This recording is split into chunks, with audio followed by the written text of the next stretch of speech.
¿Qué tal, amigos? ¿Cómo estáis? Bienvenidos un día más a nuestro canal de YouTube. Imagino que estaréis como yo, un poco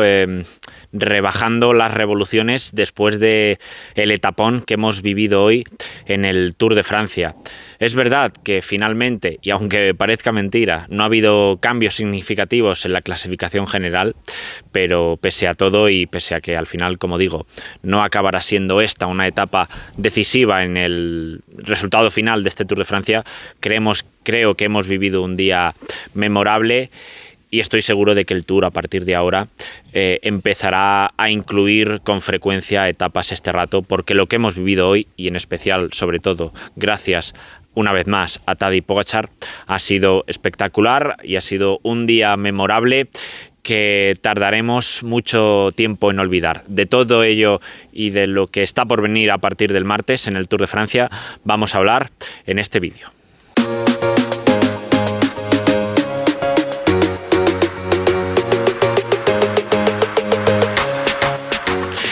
Pues un día más en el Tour de Francia. La victoria ha sido para el francés, para Anthony Turgis. De 9 etapas que se han disputado hasta el momento, las han ganado 8 equipos distintos. El único conjunto que ha conseguido repetir etapa ha sido el Intermarché de Biniam Girmay. ¿Quién lo diría al principio del Tour de Francia? Parece mentira que tengamos estas estadísticas, pero los números reflejan lo que reflejan, la realidad es la que es, y lo cierto es que muchos equipos que a priori iban a tener dificultades para conseguir un triunfo en este Tour de Francia, pues ya lo han hecho, ¿no? Como ha sido el caso hoy del Total Energies, como ha sido el caso, ¿no?, del propio Intermarché con las 2 victorias de Girmay, y como fue, por ejemplo, el caso del conjunto DSM en la primera jornada con final en Rimini. Antes de analizar lo que ha ocurrido en la jornada de hoy, muy brevemente os voy a pedir lo de siempre, que os suscribáis al canal, que dejéis un me gusta en el vídeo y que comentéis lo que queráis sobre lo que voy a hablar hoy, ¿no? Que bueno, realmente hoy ha habido 2 etapas, ¿no?, en una. Por un lado ha estado la pelea por la victoria de etapa y por otro ha estado pues lo que ha ocurrido entre los hombres de la general. Ya desde el principio de la etapa, 200 kilómetros por cierto, se vio que la victoria iba a ser para uno de los fugados, ¿no?, porque se metió mucha gente de mucha calidad en la escapada, y estaba claro que en el pelotón. Es verdad que ha habido fases de la etapa donde parecía que la etapa se la podían llegar a jugar entre Pogačar, Evenepoel o el propio Van der Poel. A medida que han ido pasando los kilómetros y han ido avanzando los tramos de este rato, el grupo delantero se mantenía sólido, había bastantes ciclistas en él, y cuando un grupo de escapados con tanta calidad, porque en él estaban Alex Aramburu, Thomas Pidcock, Ben Hindley, Derek Guy, Anthony Turgis, Jasper Stuyven, cuando un grupo de tanta calidad funciona cohesionadamente, es muy complicado que en una etapa de estas características un pelotón se les eche encima. Cabe destacar la actuación que ha tenido el Movistar Team, que ha metido en la fuga principal no solamente a Romo y a Aramburu, sino también a Ogier Lazcano, que ha sido el primero en ceder, ha acabado en el pelotón principal, pero que ha jugado un papel fundamental, y la verdad que el Movistar no ha estado demasiado lejos de conseguir un triunfo de etapa en este Tour de Francia. Es verdad que Aramburu ha llegado al sprint final vacío, no ha podido ni meterle la rueda a Turgis, a Pidcock y a Guy, que han sido los 3 primeros. Pero bueno, es verdad que lo hemos visto muy cerca, porque sobre el papel quizás sea él el más rápido de estos ciclistas que acabo de mencionar, pero un sprint después de 200 kilómetros y después de muchos kilómetros, 32 para ser exactos de este rato, no tiene nada que ver, ¿no?, con una volata al uso. Ahí cuentan mucho más las energías con las que llegas a ese último kilómetro, y la verdad es que Aramburu pues ha llegado vacío. Pero bueno, creo que tienen que estar contentos también, porque Javier Romo ha hecho un auténtico equipazo, y porque hoy han funcionado como el equipo que deben ser, ¿no? Un equipo que a día de hoy no aspira a estar en la clase alta de los equipos World Tour, pero sí a ser uno de los mejores de la zona media, ¿no? Hoy lo han hecho muy bien, creo que no se les puede reprochar nada, y estoy convencido de que si siguen corriendo con esta actitud y con esta mentalidad y con esta táctica, porque hoy insisto que lo han hecho genial, pues no sé si ganarán etapas, pero desde luego encontrarán más oportunidades, ¿no?, que al final es un poco de lo que se trata: buscarte la vida, tratar de ubicarte en una buena posición dentro de las etapas y que después, pues bueno, aparezca ese factor suerte, ¿no?, que siempre se necesita, que las cosas se den de cara y que alguno de tus ciclistas pueda rematar, ¿no? Creo que eso es a lo que aspira el Movistar Team en este Tour de Francia, y hoy lo han hecho. No han conseguido ganar, pero insisto, había una fuga delante de muchísimo nivel. Han cazado a Jasper Stuyven a falta de 1 kilómetro, el belga, que había atacado en un parón que había habido en el grupo de los escapados cuando quedaban poco más de 10 kilómetros para meta, y realmente ha habido tramos en los que parecía que tenía la victoria en el bolsillo, pero al final se les han echado encima. Derek Guy y Ben Healy han sido muy ambiciosos por detrás, no han bajado los brazos, han querido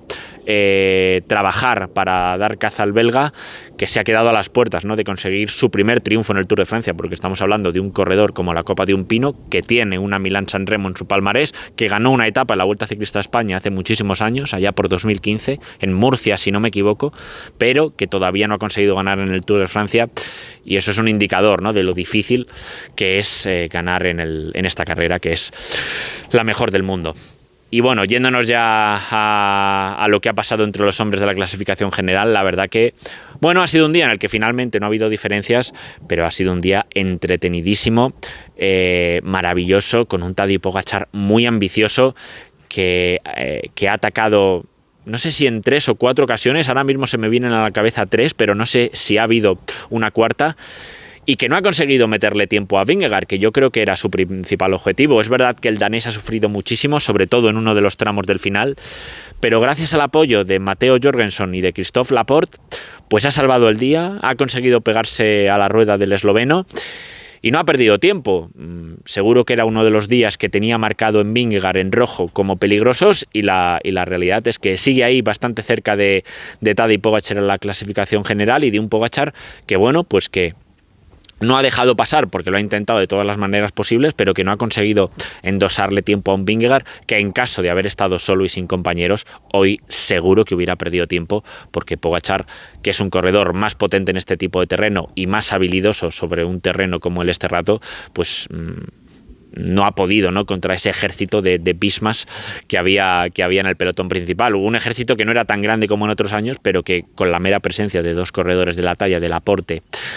y de Jorgensen, y también de un Van Aert que se ha sacrificado antes, pues como digo, han conseguido que el líder de este Tour de Francia no se les fuera. Pero la realidad es que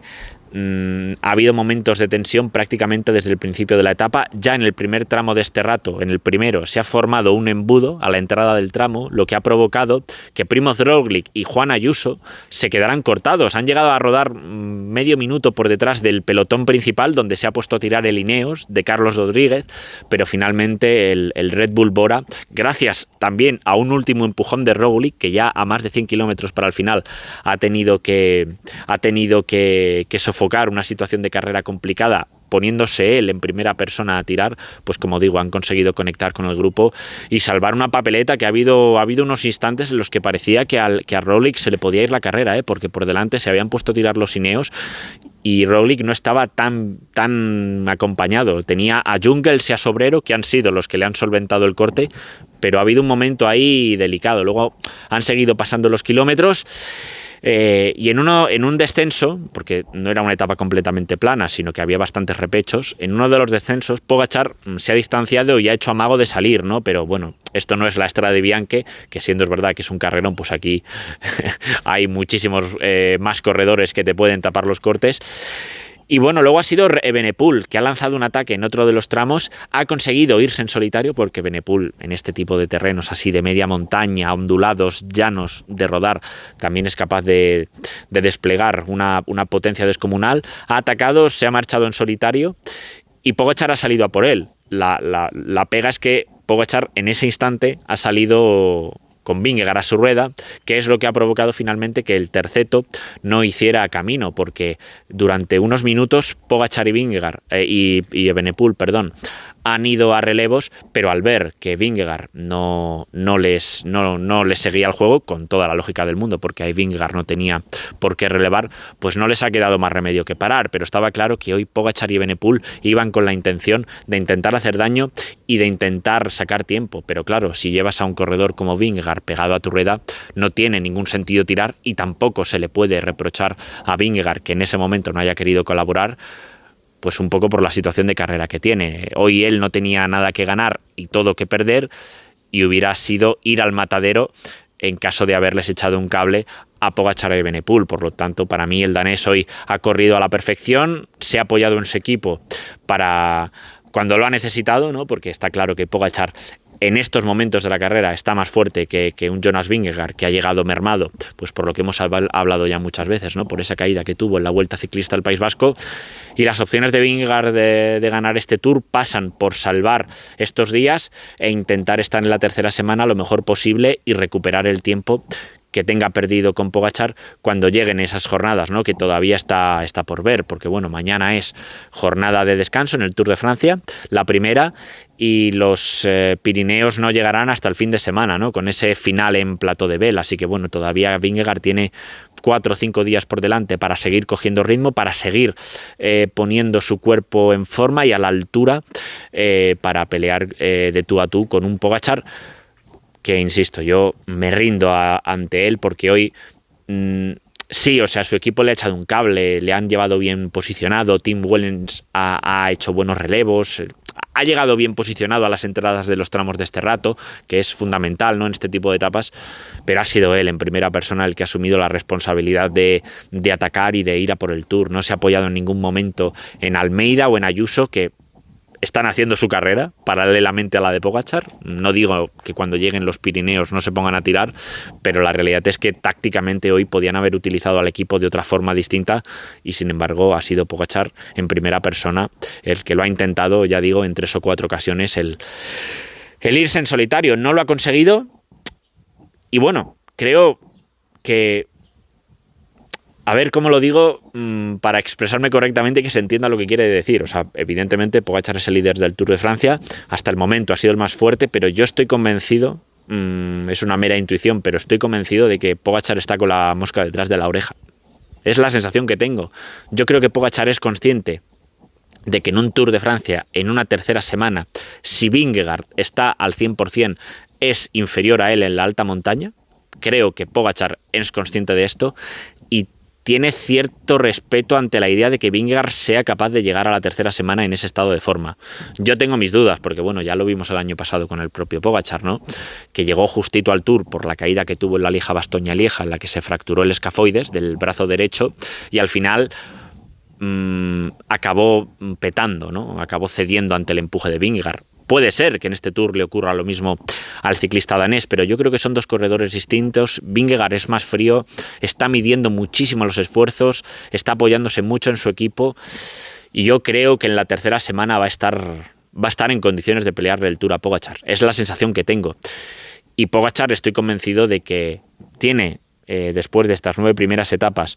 1.15 sobre Vingegaard, pero claro, hay que tener en cuenta que en estas 9 primeras etapas ha habido la etapa del Rato de hoy, una contrarreloj de 25 kilómetros, una etapa de alta, o de, no diré de alta montaña, porque es verdad que el día del Galibier no fue un día alpino. Al final, bueno, subieron 2 puertos de segunda categoría antes que el Galibier, y no subieron, pues yo que sé, la Croix de Fer o la Madeleine. Pero bueno, que era un día duro, y también fue duro el inicio en Italia, y yo creo que Pogačar esperaba salir de estas 9 primeras etapas. Yo creo que pensaba llegar al primer día de descanso con bastante más ventaja de la que tiene sobre Jonas Vingegaard, ¿no? Es verdad que Evenepoel está ahí entre medias, pero creo que todavía hay incógnitas a las que Evenepoel debe darles una respuesta en la tercera semana. Me extrañaría que fuese capaz Renko de estar a la altura de estos dos cuando lleguen las montañas en los Pirineos y en los Alpes de nuevo. Pero bueno, insisto, de momento chapó, hoy ha atacado, además lo ha hecho en un momento ideal y ha estado a punto de liar la gorda, porque ya os digo, si Pogačar llega a su altura y no tiene a Vingegaard a su rueda, se hubieran ido en solitario y hubieran hecho camino y hubieran conseguido mucha, pero que mucha ventaja en línea de meta, pero finalmente no ha sido así e incluso ha habido ciertos momentos de parón en el pelotón que han permitido a un segundo grupo en el que estaba Mathieu van der Poel, al que hoy por fin le hemos visto pelear por sus propias opciones, en el que estaba Girmay, en el que estaba Michael Matthews, que bueno, pues que han intentado, ¿no?, llegar a la altura de los escapados, que, como os he comentado al inicio del vídeo, estaban rodando muy compenetrados, se estaban entendiendo y al final no han tenido opciones de capturarles, ¿no? También estaba David Gaudu en el grupo de Van der Poel, el francés de la France de Ye, que se ha sacrificado bastante, pero ya os digo, no han conseguido llegar a la altura del grupo delantero, y un Mathieu van der Poel que seguro que tenía señalada la etapa en rojo, pero que bueno, en el Tour de Francia sigue sin mostrar esa condición física que muestra en la primavera, ¿no? Venimos de una primavera en la que ha ganado el Tour de Flandes y la París-Roubaix, en la que ha hecho historia, dando unas exhibiciones antológicas, memorables, que pocas veces se habían visto previamente en estas carreras, pero sin embargo en el Tour parece que le cuesta, ¿no? Es verdad que el año pasado apenas se le vio y luego se proclamó campeón del mundo, y es posible que esté con esa misma mentalidad pensando en los Juegos Olímpicos de París, pero yo, ¿qué queréis que os diga? Creo que un campeón del mundo, creo que un corredor de la calidad de Mathieu van der Poel tiene que dar más en el Tour de Francia. Hoy lo ha intentado sin ninguna duda y todavía tiene días por delante para intentar conseguir un triunfo de etapa, ¿no? Porque de momento, más allá de lo que ha hecho hoy, se ha limitado, entre comillas, a ser lanzador de Jasper Philipsen, un Jasper Philipsen que todavía no ha conseguido ganar en el Tour de Francia, en este Tour de Francia. Entonces, bueno, creo que Mathieu van der Poel debería correr en el Tour de Francia más como lo ha hecho hoy que como lo viene haciendo, ¿no?, estas últimas temporadas. Recordemos que el campeón del mundo solo tiene un triunfo de etapa en el Tour, lo consiguió hace 3 años en el Mur de Bretagne, y bueno, yo creo que ya va siendo hora, ¿no?, de que Van der Poel vuelva a levantar los brazos en el Tour de Francia. Así que bueno, a modo de reflexión general, ya os digo que no ha habido cambios en la clasificación general. Carlos Rodríguez, Juan Ayuso, Mikel Landa, todos han entrado en el grupo delantero. Blasov se ha metido, el compañero Alexander Blasov, el ruso, el compañero de Primoz Roglic, se ha metido un guantazo monumental, ha hecho el afilador y se ha ido y ha tenido relativamente suerte porque ha caído en hierro, ha caído sobre blando, pero aún así llevaba el cuerpo magulladísimo. Veremos a ver si puede continuar. En principio yo creo que sí, porque además siendo mañana jornada de descanso, pues podrá intentar recuperar un poco, pero se ha metido un trastazo muy fuerte. Y era un corredor importante, ¿no?, porque era el segundo hombre más fuerte del Red Bull, que podía llegar a jugar una baza táctica en la tercera semana, así que veremos a ver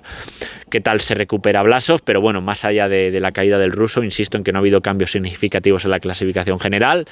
pero que aún así creo que el Tour, no todos los años, pero siempre debe incluir una etapa trampa, ¿no?, digámoslo así, bien o con pavés o con esterrato, porque está claro que es un modelo que funciona. En el Giro de Italia, en el pasado mes de mayo, el día que ganó Pelayo Sánchez en la Toscana, ya tuvimos una jornada entretenidísima. Siempre que se incluyen etapas este rato en el Giro funcionan, y creo que el Tour, sobre todo después de lo que hemos visto hoy, va a empezar a tenerlas más en cuenta, porque bueno, creo que es necesario, incluso me atrevo a emplear